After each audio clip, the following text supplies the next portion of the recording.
I got back a day early from a medical workshop to find 92 people in my house under a banner, "Family Means Forever." My parents and brother were hosting a massive reunion without me. I didn't make a scene. I did this instead. 2 weeks later, I had 105 missed calls, and my brother was screaming. By the time I turned onto my street, all I could think about was my bed. I was bone tired. My back hurt from 3 days of bad conference chairs, and my neck was still sore from demonstrating posture correction on strangers. So when I saw the line of cars crowding both sides of the street, I let out a sigh. SUVs, minivans, a lifted truck parked half on the lawn. Someone had definitely invited half the state over. I figured it was a neighbor thing, probably a birthday or one of those barbecues where uncles you've never met stand around and yell at ribs. I was still scanning for a parking spot when I glanced toward my house, and everything in my body tensed. There were people inside. I saw movement through the living room window. A man passed by with a plate of food. Someone else opened the fridge. There were voices, laughter. The porch door was cracked open. Someone shouted, "Desserts are inside!" I slammed on the brakes. My stomach dropped so fast I felt it in my knees. There were strangers in my house. My first thought wasn't betrayal. It wasn't even confusion. It was danger. I parked a little further down, away from the crowd, and left my luggage in the trunk. I gripped my keys, not as a weapon exactly, but something solid to hold on to while my brain tried to make sense of what I'd just seen. Maybe I was wrong. Maybe it was the wrong house, as if my porch suddenly moved 3 doors down. Maybe someone broke in. Maybe it was some kind of horrible mix-up. Airbnb squatters, a wrong address. I walked fast but quiet, a knot tightening in my chest with every step. And then, just as I reached the hedge, I saw it. My parents' car parked neatly at the curb, like they were just visiting. I froze. A rush of relief washed through me so fast I almost laughed. Not intruders, not squatters, not a robbery. My parents were here. For a second, just a second, I felt okay, still confused, but not scared. I stepped closer, trying to make sense of the voices and the noise, and then I saw it. A huge white banner stretched across the porch. "Family Means Forever." Curly red letters, floral decorations on the corners. Some poor relative must have stayed up all night crafting it, like this was a wedding reception. And under that banner, there they were. My mom, Janice, smiling with a lemonade in one hand and a plate of potato salad in the other. My dad, Lou, parked in one of my lawn chairs like a satisfied landlord, and right in the center of it all, Gray, my brother, grinning, hosting, wearing a shirt that matched half the people in the yard. It wasn't a break-in, it was a party, a reunion, a full-scale, catered, coordinated family reunion in my house, without me. No one had seen me yet. I stood behind the hedge like a trespasser, watched my family wander across my grass, carry my dishes, sit in my chairs. Cousins I hadn't seen in years, aunts and uncles, second cousins, their kids, all of them invited, except me. I didn't cry, I didn't yell, I didn't make a scene. I just turned around, walked back to my car, calm on the outside, numb on the inside. I drove nowhere in particular. I ended up at a cheap hotel with buzzing lights and a suspicious stain on the curtain. Paid cash. Didn't unpack. I lay there fully dressed, shoes still on, listening to the air conditioner rattle and thinking about one thing. That banner. Family means forever. Unless you're inconvenient, unless you're easy to ignore, unless you don't fit the matching t-shirts. I remembered a dinner a few months ago, just me, Gray, and our parents. Someone had mentioned a reunion. I'd lit up, said that would be amazing, even offered to help. Said they could host it at my house. Gray had laughed. No one's really up for that this year. My mom had agreed. Too much work. They looked me in the eye and lied, and then they planned it anyway. In my house, without me. They didn't know I'd come home early. They were going to wish I hadn't. There's a word that's followed me around since birth, like a name tag I never agreed to wear. That word is disappointment. Not dramatic, not rebellious, just disappointing. I didn't make a scene. I didn't fail out of school. I didn't get arrested or join a cult or wreck a car.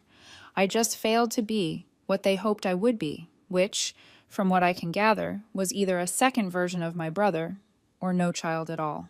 Growing up, no one ever said, we didn't want a second child, but they didn't have to. The energy was unmistakable. I was the family's limited edition mistake.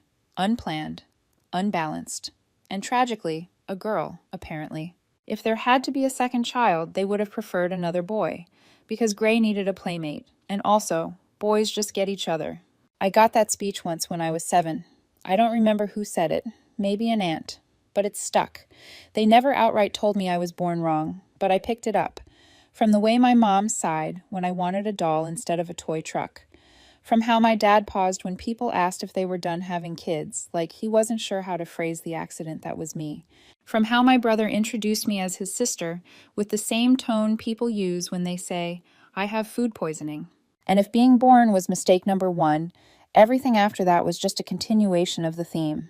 I liked the wrong things. I read too much. I didn't care about math. I was into anatomy and biology and wanted to learn how the body worked. Not because I wanted to become a surgeon, which might have impressed them, but because I liked helping people move again after they'd broken something. Wrong again. I had the wrong friends. Quiet kids, artsy kids, kids who didn't play varsity sports or volunteer for debate tournaments. My brother said once that I attracted weirdos. My parents laughed at the time. I laughed too. I was 12. Gray, meanwhile, was everything they wanted. Smart, confident, competitive. He won awards like it was a full-time job. Played sports, got straight A's, went to a fancy college and got a degree in pre-law, which he liked to bring up every time I mentioned being tired. Tired? Try staying up all night writing constitutional law essays. I was teaching someone how to walk again after spinal surgery. Gray didn't matter. He was the golden child. I was the accidental daughter with the inconvenient opinions and zero career glamour.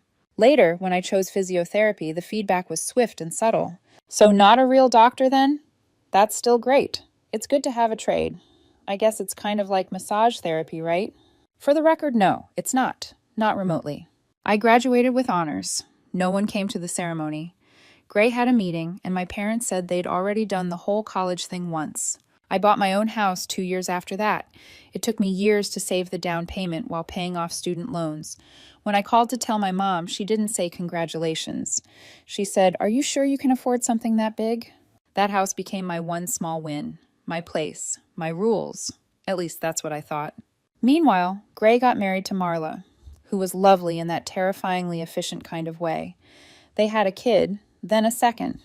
My mom cried when the second one was born. Not because she was emotional, because she was relieved it was a boy. Gray's wife made it onto the family group text before I did. But still, I showed up. I helped when Dad threw out his back. I drove over with heat packs. When Mom tweaked her knee, I adjusted her brace and showed her exercises. When Uncle Don couldn't sit through church anymore, I treated his sciatica. Cousins, in-laws, neighbors, nieces. If someone was hurting and their insurance wouldn't cover enough sessions, I got the call. I rarely got a thank you. I never got paid. Gray, of course, had real responsibilities. Stressful job. A mortgage. A family. He did rec league softball on the weekends and still managed to be the one who shows up, even when all he did was bring a six-pack and talk about taxes. Once, he pulled a muscle at practice, and I worked on his shoulder every week for over a month. He told me I was pretty good at this stuff, like I hadn't spent 6 years in school to become licensed. I wish I could say I had a breaking point, that I stood up and said, no more. But the truth is, I didn't. I just kept giving, because they were family, because it was easier than arguing, because it felt like if I stopped being useful, I'd disappear entirely. And then came the dinner. Just the 4 of us. Me, Gray, Mom, Dad, nothing fancy. Grilled chicken, salad, polite small talk. Somewhere between clearing the plates and dessert, my dad said, "We should really do a big family reunion one of these years." I remember lighting up. I said that would be amazing. Offered to help organize. Said they could do it at my place. I've got the space now. Gray laughed. Yeah, but not this year. Too much going on. Mom nodded. No one really has the energy for that. I let it go. A few weeks later, I asked again, just casually, in a text, "Any updates on that reunion idea?" Mom replied, "No, I didn't go anywhere. Maybe next summer." I believe them. Of course I did. Because even when you're used to being disappointed, you never really expect the people who raised you to lie to your face. But they did. And while I was helping people's parents walk again, mine were planning a 92-person party in my house. Without me. right down to the matching t-shirts. I didn't know why I drove away. Not at first. I mean, there were at least a dozen more dramatic options available to me in the moment. I could have marched into my backyard, ripped down the Family Means Forever banner, and used it to strangle someone with matching DNA. I could have walked in and screamed loud enough to curdle the dip. I could have called the cops. It was technically my house. But instead, I drove, like a coward. Or maybe, just like someone who didn't trust her own voice not to crack. I didn't want to cry in front of them. That was the truth. I didn't want to hear myself ask, why wasn't I invited? And see them shrug, or worse, laugh. I didn't want to watch their eyes dart, avoiding mine, pretending I was overreacting. I didn't want to give them that. They'd already taken everything else. So yeah, I drove until I hit a cheap hotel with clean sheets and no questions. Checked in. Took a shower so hot it could have melted plaster. Curled up on top of the covers with my knees to my chest like a cliche and tried to fall asleep before my chest caved in. Spoiler, I didn't sleep, but I did survive the night. Barely. Thanks to some angry chewing of stale peanut M&Ms from the vending machine, and one deeply sarcastic text I typed out and never sent. The next morning, I checked out. Not because I'd had a change of heart, but because my suitcase was still in the trunk, and my toothbrush was somewhere under my car seat, and because it was still my house. They'd already erased me from the party. I wasn't going to let them erase me from my own life, too. When I got home, everything looked perfect. Too perfect. Cushions fluffed, counters clean. My folded throw blanket placed just a little too carefully over the arm of the couch, like someone had Googled how to reset a crime scene. If I hadn't seen it with my own eyes, I wouldn't have believed it. I dropped my keys in the bowl, took off my shoes, and sat down at the kitchen table like a ghost in my own life. Then I opened my laptop and pulled up my banking app. I'd been sending $300 a month to my parents since I started working full-time. No, my parents never asked out loud. But once I got licensed, there were a few too many comments about high grocery prices and just needing a little help right now. They acted like it was temporary, but somehow it became tradition. Not anymore. One click. Transfer canceled. Then I opened my work calendar and started cleaning house. That follow-up? Deleted. Aunt Lorna's plantar fasciitis check-in? Gone. The cousin with shin splints who texts you up like I'm on call for free leg pain management? Goodbye. And then there was Gray. 10 a.m. Monday. Shoulder mobility check. Quick one before the big game. I hit delete.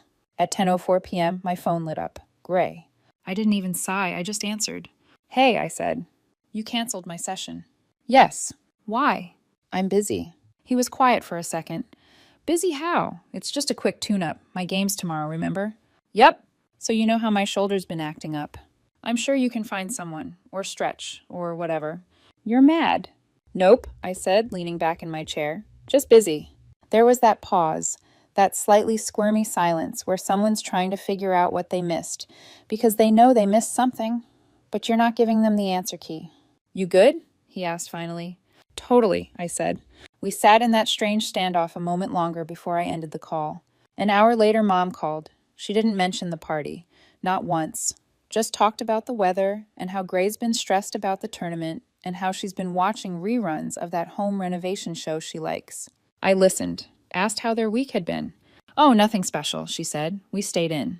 I almost laughed. Almost. But instead I just said, cool, and let her go. The next morning, my phone rang again. This time, he didn't sound smug or casual. He sounded like someone trying to keep his voice level while everything hurt. Are you home? He asked. Why? I'm coming by. I'm working.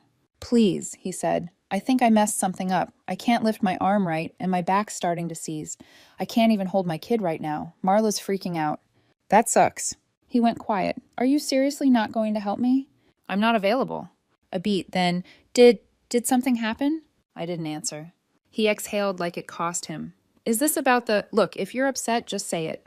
I didn't say anything. He kept going. We were going to tell you eventually. It was supposed to be a joke. So I didn't say anything. It was Marla's idea at first, he blurted. Okay? Like just a stupid idea. And then Mom got involved, and it just kind of turned into a thing. And honestly, we thought maybe you'd show up and it'd be funny. Like a surprise. I let the silence sit there. I could hear him squirming under it. Finally, he asked, You knew?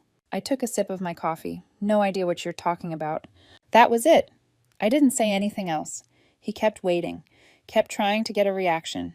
Like maybe I'd finally crack and yell or cry or ask why they did it. But I didn't. Eventually, he hung up. Later that night, Mom called again. Said Gray was screaming in pain and it wasn't fair to punish the whole family just because I was sensitive. I said I'm busy and hung up. The next day, I got a message from my uncle. Uncle Dennis, the only one with a conscience, or at least a functioning filter. He said he just assumed I wasn't coming, that he didn't know I hadn't been invited. I thought it was weird you weren't there. Your name wasn't on the list. Just wanted you to know that. I noticed. He forwarded the invite. 92 names, not mine. I sat there looking at that number like it could explain something. It didn't, but I saved the email anyway. I didn't respond. I didn't answer their calls. I didn't block them. Not yet. It wasn't revenge. Not really. It was just space. They clearly wanted space, and I was giving it to them. I didn't count the missed calls until my phone stopped letting new ones come in. The final tally sat at 105. I didn't answer any of them. Gray texted 3 times a day for the first week. His shoulder was getting worse. His back was on fire. He couldn't even sleep. One message said, "Can't lift Owen at all. Marla's pissed." Another said, "Can't believe you're being this petty." Sure you can, I thought. You just didn't think I had it in me. By the end of the second week, the messages got longer, whinier. He'd started seeing another therapist, one that charged real money and didn't answer texts or throw in dry needling for free. Apparently $140 a session is a ripoff. Poor thing. Maybe he'll have to sell one of his golf watches, or, God forbid, tap into his stock portfolio. Mom called every 2 days, and when I didn't pick up, she left voicemails. Long ones. I just don't understand how you can turn your back on your family like this. We've always been there for you. Have you? Gray is in agony, sweetheart. You're punishing him over a joke. What kind of person holds a grudge like this? One who's done being used. And your father's knee is acting up again. We're not asking you to work for free. Just help us a little, right? Just like I always did. Quietly, gratefully, invisibly. Then the voicemail stopped, and they showed up. I saw their car first, pulled up crooked in front of my driveway, like they'd stopped halfway through, deciding whether this was a good idea. My parents stood on the porch like missionaries selling guilt. Mom held a canvas tote bag like it was a peace offering. Dad wore the jacket he only ever put on when he wanted to seem reasonable. I opened the door. "Hi," Mom said, all tight smiles and forced warmth. "Can we come in?" "No." Her smile cracked a little. Dad cleared his throat. "We just want to talk." "You're talking." They stood there like they expected me to step aside. I didn't. "I'm sure you've noticed," Dad said finally, "that your transfer didn't go through. That's usually what happens when it's canceled." "Well, we were just wondering if it was a mistake," he said carefully. "You've always helped out, and your mother and I are on a fixed income now. It's been a bit of a strain. Then maybe Gray should help out." They didn't answer. I let the silence bloom, heavy and sharp. "He's got 2 kids," Mom tried, "and a 6-figure salary, and no student debt, and a fully remodeled kitchen. And I'm the one covering your bills?" "Don't say it like that," she said. "You make it sound like you're being exploited." I tilted my head. "Aren't I?" Her eyes narrowed. "This isn't you. You're not this cold." "This is me," I said simply. "You just liked me better when I was exhausted and quiet and useful." Mom shifted the bag on her arm, like she'd forgotten she was holding it. "So that's it then? You're cutting us off?" "I'm cutting off the version of me that let this go on." Dad exhaled. "You're being emotional." "No," I said and smiled faintly. "Now I'm being rational." They didn't get it. Of course they didn't. They stood there blinking, like someone had unplugged their only outlet. I didn't slam the door. I just closed it gently. They didn't knock again. Over the next few weeks, the messages slowed down. Gray's updates turned bitter. "This new therapist sucks. He doesn't even do dry needling. I'm done. My shoulder's wrecked. You win." I didn't reply. One of my cousins messaged me, asking if I was okay. I told her I was fine, just busy. She sent back a thumbs up, nothing else. Apparently, the family gossip channels had kicked into high gear. I started getting weird, passive-aggressive likes on my Instagram stories from people I hadn't spoken to in years. One aunt posted a quote about forgiveness and tagged nobody. Subtle. Dad texted me once to say they were thinking of selling the house and downsizing. Not asking for money, not directly, just floating it. A week later, Mom left a voicemail saying Gray wouldn't be coming by for Sunday dinner anymore. His therapy bills were eating into their savings. She sounded tired, not sad, just worn out by the realization that Gray was never going to take over the job I'd been doing in silence. Eventually, she stopped calling too. And then something unexpected happened. People started reaching out, not to pressure me, but to apologize. It began with a message from my cousin Lacey. She's not dramatic, not the type to get involved in anything unless it directly affects her Spotify playlists. Hey, is it true you weren't invited to the reunion in your own house? That's honestly disgusting. Sorry, I had no idea. I stared at the screen for a long time before typing. Yeah, it's true. She didn't try to explain it away, just wrote, "You deserve better. They owe you so much more than an apology." After that, it was like a crack ran through the family tree. Aunt Jasmine messaged me next. She said she thought I was out of town when I didn't show. Said she felt sick when she found out the truth. My cousin Anthony admitted he just assumed I was inside helping with something, and now he felt like an idiot. Someone, I still don't know who, forwarded a screenshot from a family group chat. Gray had written, "It was just a casual thing. We didn't think she'd want to come anyway. Kind of funny, TBH." And below that, someone replied, "Dude, it was in her house." Suddenly, people were choosing sides, and they weren't choosing his. A few relatives called, not to guilt me, but to genuinely apologize. One said, "If anyone had done that to me, I'd have burned the banner and the t-shirts." Another said, "Honestly, it makes sense now. You always did more for everyone." It wasn't a revolution. No one spray painted shame on my parents' garage. But the shift was real. Invitations that used to go to them now came to me directly. Some cousins stopped responding to my mom's group messages altogether. A few even said they'd reconsidered visiting over the holidays. Apparently, guilt is contagious, when enough people admit they were looking the other way. And Gray? He went quiet. Radio silent. Maybe because the new therapist charges a cancellation fee. Maybe because being a golden child doesn't hit the same when people stop clapping. One relative, who'd been freeloading physio sessions for years, finally messaged me and said, "If you ever open a private practice, I want to be your first paying customer." I said, "Thanks, I'm fully booked now." And that was that. No speech, no breakdown, no reconciliation moment where someone finally sees my worth over Sunday dinner. Just a quiet shift, just people showing me, in small ways, that they finally understood. And for once, I didn't have to explain myself. It's been a year. I'm no contact with my parents and Gray. Completely. No calls, no texts, nothing. I heard through the grapevine that my parents finally sold the house, downsized to something smaller. Apparently, their fixed income felt a lot tighter once my $300 monthly donations dried up. Gray predictably didn't step in. Too busy funding his golf weekends and shoulder massages from someone who charges full price. Meanwhile, I've never been more at peace. I still don't give out free therapy to anyone. And funny thing, people respect me more for it. I actually get invited to events now. Cousins check in and loop me in on birthday plans. People say things like, "We missed you last year," and this time they mean it. It's quiet and solid and mine. No more begging for space at a table I helped build. But sometimes I wonder, was I right not to confront them that day? Was it wrong to just walk away? Or was that the only way they'd ever hear me? Let me know in the comments. And if you want more stories like this, don't forget to subscribe and hit the notification bell.